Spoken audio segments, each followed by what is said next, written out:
araw bago ang eleksyon 2025, nagpapatuloy ang kampanya ng mga senatorial candidate sa iba't ibang bahagi ng bansa. Nakatutok si Joseph Moro. Pagtulong sa mga tomato farmer ang isinulong ni Kiko Pangilinan sa Bohol. Itinutulak ni Ariel Querubin ang Panganay Scholar Program sa pagbisita niya sa Batangas. Pagkakaisa sa komunidad ang isa sa ipinanawagan ni Senador Francis Tolentino sa Pampanga. Doon ipinangako naman ni Benhur Abalos ang pag-amyenda sa Local Government Code. Umento sa sahod ang isinulong ni Jerome Adonis sa Laguna.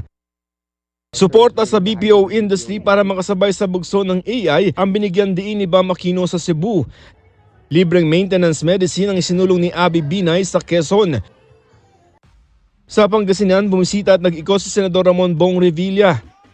Inalala ni Congresswoman Arlene Brosas ang kaarawan ni Gabriela Silang sa pagsasagawa ng mural painting. Suporta sa mga katutubo sa Pili Camarines Sur ang inihayag ni Allen Capuyan. Suporta sa mga kababaihan ang idiniin ni Senador Pia Cayetano sa Eastern Samar.